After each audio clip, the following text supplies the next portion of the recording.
दोस्तों एक बार फिर से स्वागत है आपका एवीएस टेक्निकल स्टडी में। तो दोस्तों जैसा कि आपको पता है कि आपका बोर्ड एग्जाम जल्दी 22 मार्च से शुरू होने वाला है, जिसमें हम लेके चलते हैं आज अपने अप्लाइड फिजिक्स के कुछ। जैसे हमने पिछली वीडियो में बताया कि हम रोज तीन डेरिवेशन कराएंगे जो एग्जाम की दृष्टि से बहुत ही ज्यादा इम्पोर्टेंट। तो आज हम अपनी 3 डेरिवेशन करने वाले हैं। तो हमारी पहली डेरिवेशन है कोणीय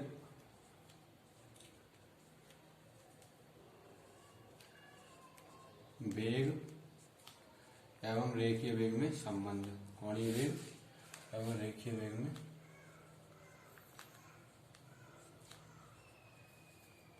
वेग में संबंध।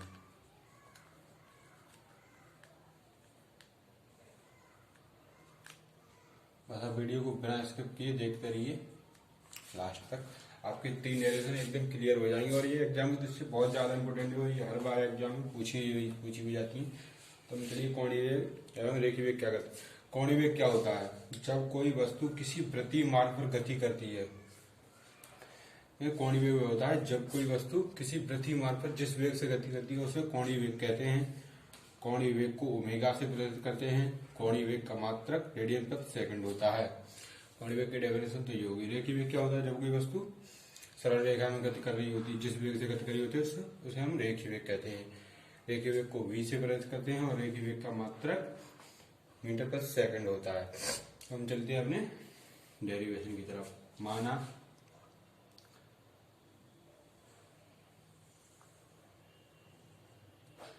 ये हमारा कोई वृत्तीय मार्ग है, यानी वृत्तीय मार्ग है जिसका केंद्र O है। वृत्तीय मार्ग है जिसकी त्रिज्या R है।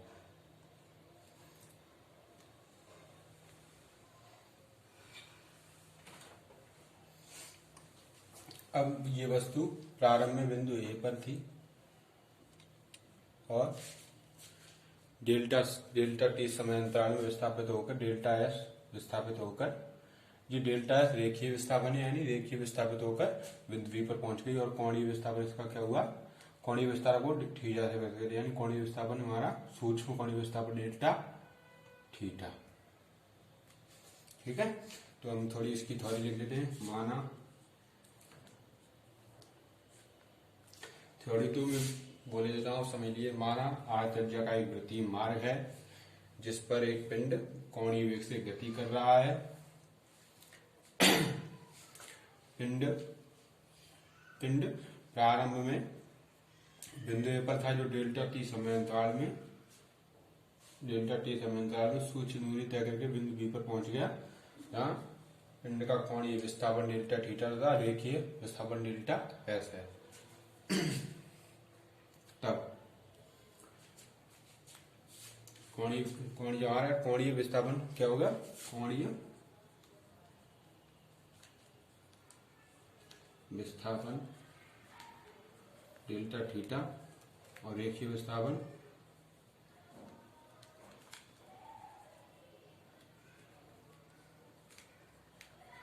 डेल्टा एस है। ठीक है, तो डेल्टा टी समांतर में हमारा ये रेखीय विस्थापन डेल्टा एस तय किया है इसका, और डेल्टा थीटा हमारा कोणीय विस्थापन तय किया है। तब पिंड का तात्क्षणिक कोणीय वेग यानी सूक्ष्म कोणीय वेग, इसके लिए omega equal to limit delta T tends to 0। अब कोणीय वेग क्या होता है? ओमेगा इक्वल टू डेल्टा, यानी कोणीय विस्थापन बट्टे कोणीय विस्थापन की समय दर को हम कोणीय वेग कहते हैं। कोणीय विस्थापन डेल्टा थीटा बट्टे delta T. Clear? Omega equal to limit delta T tends to 0 delta theta equal to delta theta क्या होता है? डेल्टा थीटा इक्वल टू अभी चलो आगे को कर लेंगे। डेल्टा थीटा बट्टे delta T but delta theta equal to delta S upon R. कोणीय विस्थापन क्या होता है हमारा? कोणीय विस्थापन equal to delta S upon R. ठीक है, और ओमेगा इक्वल टू लिमिट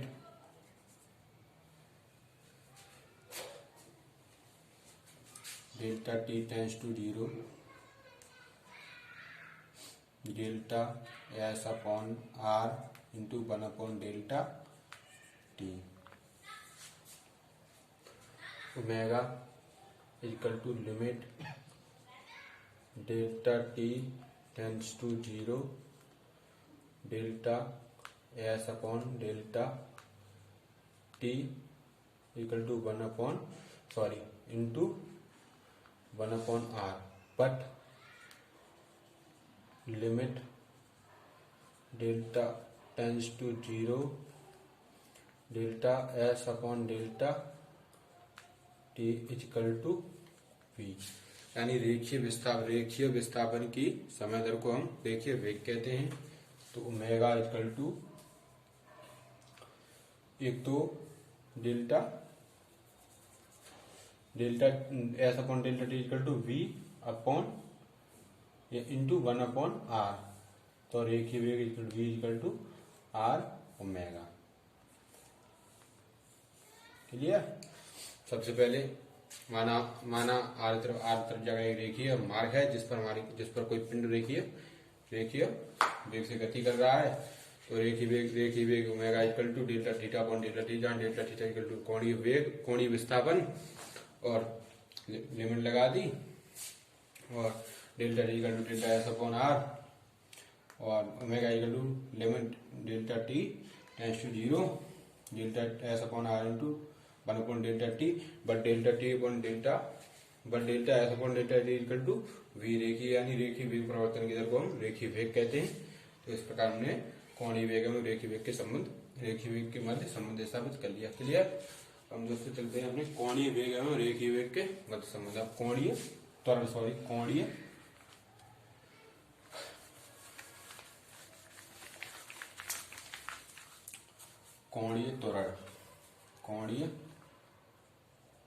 त्वरण एवं रेखीय त्वरण, ठीक है। सेम थ्योरी वही रहेगी, बस एक कोणीय वेग की जगह कोणीय त्वरण हो जाएगा और कुछ नहीं होगा, ठीक है।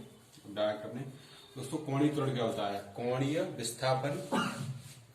कोणीय वेग परिवर्तन की दर को हम कोणीय विस्थापन कहते हैं, कोणीय त्वरण कहते हैं। कोणीय वेग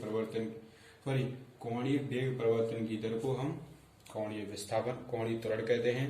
कोणीय त्वरण का मात्रा रेडियन प्रति सेकंड स्क्वायर होता है। कोणीय त्वरण को हम अल्फा से प्रदर्शित करते हैं। कोणीय त्वरण अल्फा इक्वल टू, अब ये भी तात्क्षणिक कोणीय त्वरण होगा पिछले वाले की तरह, लिमिट, इसलिए इसमें लिमिट लगाएंगे delta T tends to 0 delta omega upon कोणीय वेग हमारा डेल्टा ओमेगा हो गया बट्टे डेल्टा टी।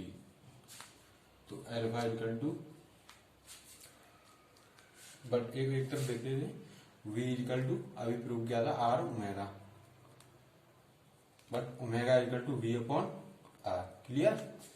अब लिमिट वही ओमेगा का मान अब लगा लेंगे यहाँ पे, limit delta T tends to 0 delta omega equal to delta V upon R, delta क्या पूरा भी लगाइए, V upon R into 1 upon delta T.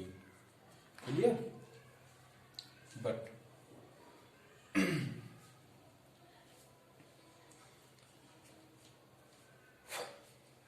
Delta V upon R, अब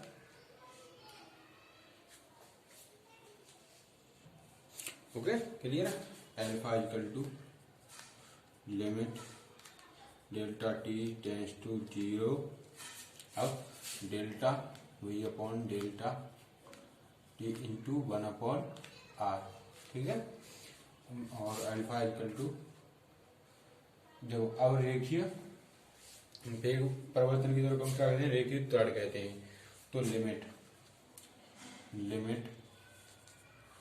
delta T tends to 0 delta V upon delta T equal to रेखीय त्वरण।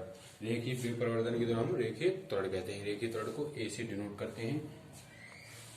तो alpha equal to A into 1 upon R, तो A equal to R alpha.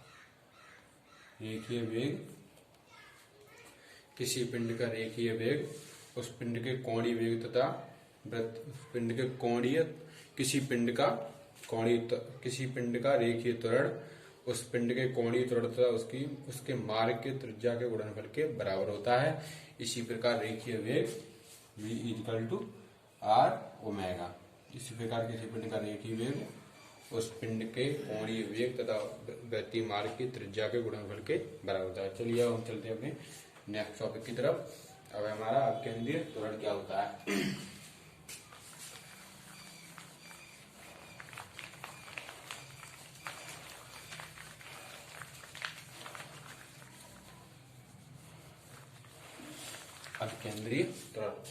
अपकेंद्रीय त्वरण, जब कोई पिंड किसी वृत्तीय मार्ग पर गति कर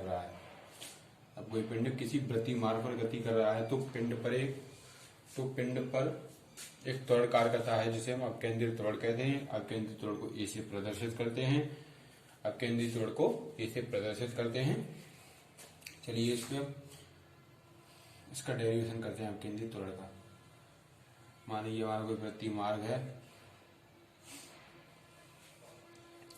जिसका केंद्र O है, त्रिज्या R है,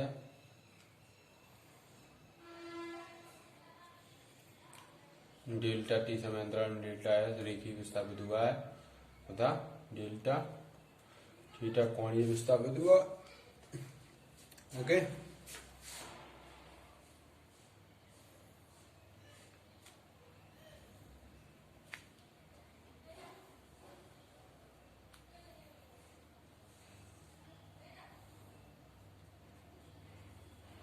V1 इधर V2 और इन दोनों का परिणामी डेल्टा B। ओके, जहां V1 बराबर V2 बराबर B। ठीक है, इस तरह का नाम देते हैं A B P Q R। Clear. हम चलते हैं अपने आगे। तो एक तो त्रिभुज ये हो गया A O B P Q R। यदि हम P Q R को अलग ले लेते हैं,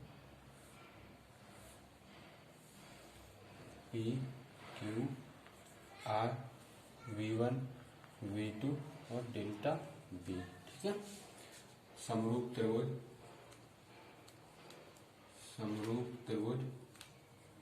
A O B तथा त्रिभुज P Q R में समरूपता से। ठीक है, अब इसकी भुजा बट्टे इसकी भुजा, ये भुजा ए बी बट्टे ओ बी बराबर या ए ओ बराबर पी क्यू बट्टे कुछ भी मान लो, पी क्यू बट्टे क्यू आर। ठीक है, तो ए बी बट्टे बी ओ, ये भी तो आ रही होगी क्योंकि ये भी इसकी त्रिज्या है। ठीक है, ए बट्टे बी ओ इक्वल टू इसका ये वाली भुजा परिणामी यानी पी क्यू बट्टे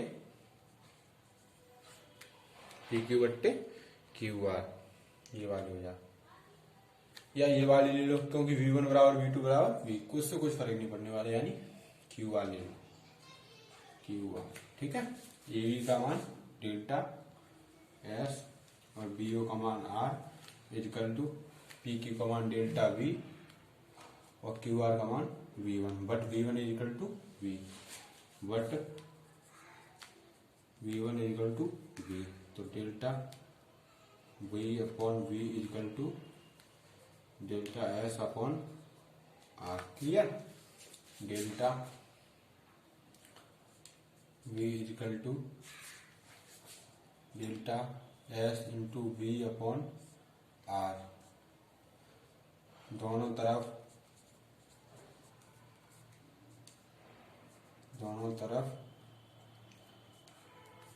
डेल्टा टी से भाग देने पर delta V upon delta T equal to delta S upon delta T into V upon R. ठीक है, जगह नहीं है, यहाँ पे कर देता हूँ, मार कर नहीं चला। तो डेल्टा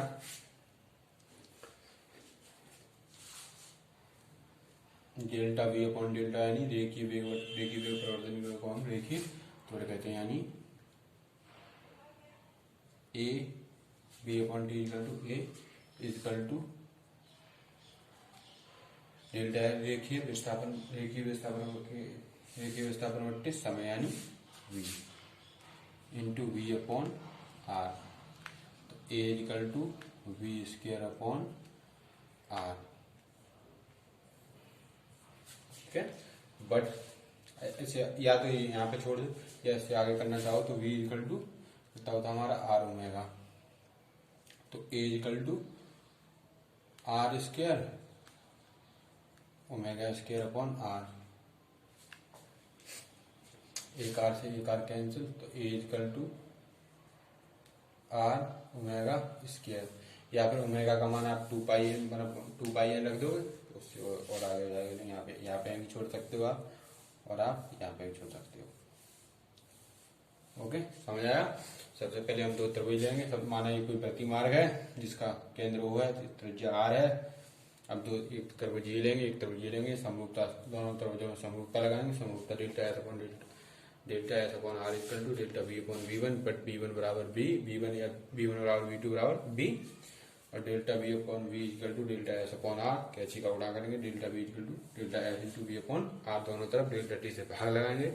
तो delta V upon delta T equal to delta S upon delta T into V upon R, but delta V equal to delta T equal to A, यानी रेखीय वेग परिवर्तन की दर को हम रेखीय त्वरण कहते हैं। तो ए इक्वल टू, और रेखीय विस्थापन के परिवर्तन की समय दर को हम रेखीय वेग कहते हैं। तो ये delta S upon delta T equal to B, और delta V upon delta T equal to A.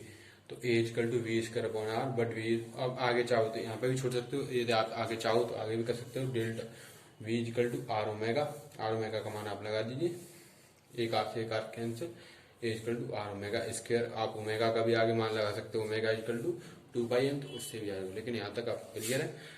तो आपको वीडियो हमारी यदि आपको हमारी वीडियो अच्छी लगी हो तो हमारी वीडियो को लाइक करें, ज़्यादा से ज़्यादा शेयर करें और कमेंट करें। चैनल को सब्सक्राइब ना करना भूलें, क्योंकि हम डेली की डेली आपको हम अप्लाइड केमिस्ट्री के 3 से 4 क्वेश्चन इंपोर्टेंट क्वेश्चन विद हल्के विद सॉल्व दे रहे हैं आपको। फिजिक्स की 3 से 4 डेरिवेशन डेली दे रहे हैं। हम कल भी आपको 3 डेरिवेशन बताए थे, और हम 3rd सेमेस्टर की हमारे सर आ रहे हैं, वो 3rd सेमेस्टर की वीडियो कराया करेंगे जो इम्पोर्टेंट हो। 5th सेमेस्टर के भी एक सर बुलाए गए हैं आपके लिए, उस 5th सेमेस्टर की वीडियो कराया करेंगे। तो आपको ज़्यादा से ज़्यादा आप अपने सीनियर सर को भी बताइए, लेकिन उन्हें किसी प्रकार की दिक्कत हो तो आप ABS टेक्निकल स्टडी पे जाके जाइए, और 5th सेमेस्टर और 3rd सेमेस्टर के लिए आप एग्जाम की तैयारी अच्छे तरीके से करिए। और उसमें गारंटी के साथ कहता हूँ, यदि आप हमारी जो बताई हुई वीडियो पढ़ते रहोगे तो आप एग्जाम में 35+ के लिए आसानी से पार कर जाओगे। अगर हमारी वीडियो को देखोगे जब, और थोड़ा आप करोगे तो अपने हिसाब से आप 40+ भी आ सकते हो। तो आपको वीडियो पसंद आई तो लाइक करें। तब तक के लिए जय हिंद, जय भारत।